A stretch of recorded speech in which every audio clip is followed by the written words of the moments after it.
Shalom sahabat yang baik hati, salam sehat selalu bagi kita semuanya. Marilah kita bersatu di dalam doa.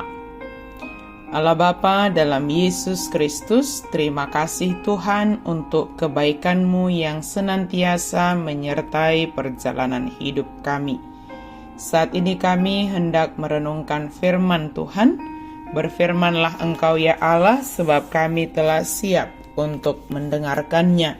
Curahkan Roh Kudus-Mu menolong, memimpin, dan menuntun kami dalam merenungkan firman Tuhan. Amin. Firman Tuhan bagi kita pada hari ini tertulis dalam Imamat 19 ayat 13. Janganlah engkau memeras sesamamu manusia, dan janganlah engkau merampas. Janganlah kau tahan upah seorang pekerja harian sampai besok harinya.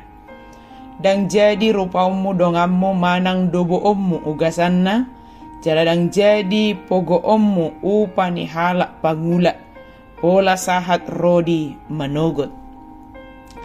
Kemurah hatian dan memberikan upah.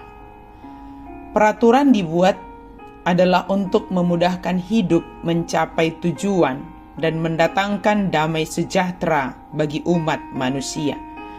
Peraturan merupakan perlindungan bagi orang miskin dan orang asing dan adalah pengingat bahwa Allah yang memiliki negeri itu. Manusia hanya sebagai pemelihara. Peraturan-peraturan seperti ini menunjukkan kemurahan hati dan kerelaan hati Tuhan. Sebagai umat Allah, orang Israel harus mencerminkan sifat dan karakteristik Allah, baik dalam sikap maupun tindakan-tindakan mereka. Allah memerintahkan orang Israel untuk mencukupi kebutuhan orang-orang yang kekurangan. Dia mengharuskan bangsa itu membiarkan bagian pinggir dari ladang-ladang mereka tidak dituai untuk menyediakan makanan bagi para perantau dan orang miskin, orang asing. Sangat mudah untuk mengabaikan orang-orang miskin atau melupakan orang-orang yang memiliki sifat sedikit daripada kita. Namun Allah menghendaki kemurahan hati. Kata jangan banyak kita temukan dalam Alkitab. Sehingga sebagian orang mengira Alkitab hanya sebagai buku yang berisi larangan-larangan. Namun Yesus merangkum semua peraturan ini ketika Ia mengatakan agar mengasihi Allah dengan segenap hati dan mengasihi sesama manusia seperti diri sendiri.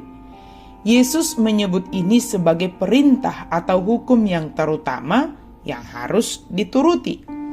Dengan melakukan perintah-perintah Yesus, kita ternyata juga mengikuti semua hukum Allah yang ada di Perjanjian Lama.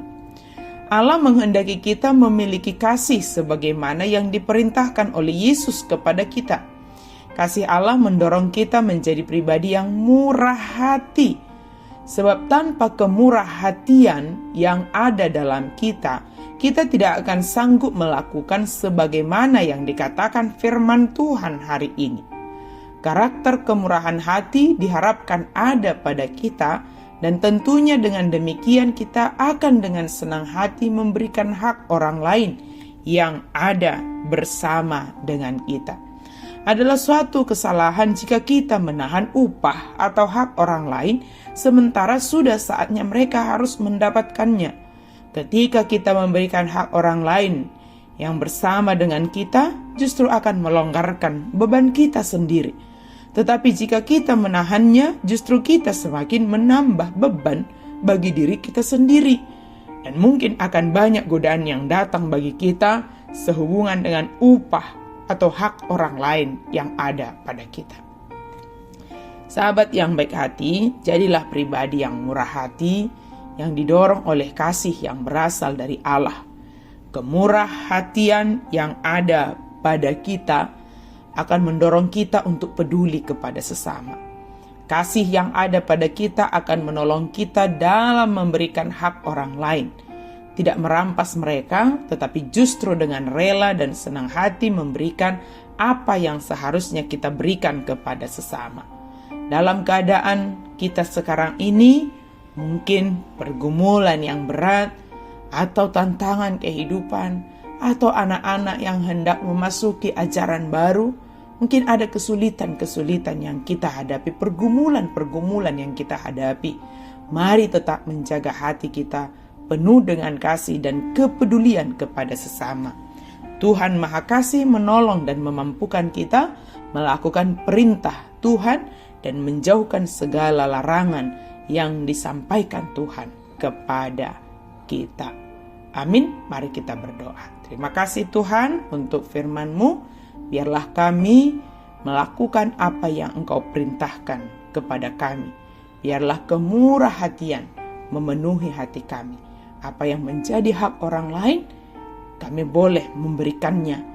Apa yang menjadi tanggung jawab kami melakukannya. Mampukan kami Tuhan, dalam nama Yesus kami berdoa dan bersyukur. Amin.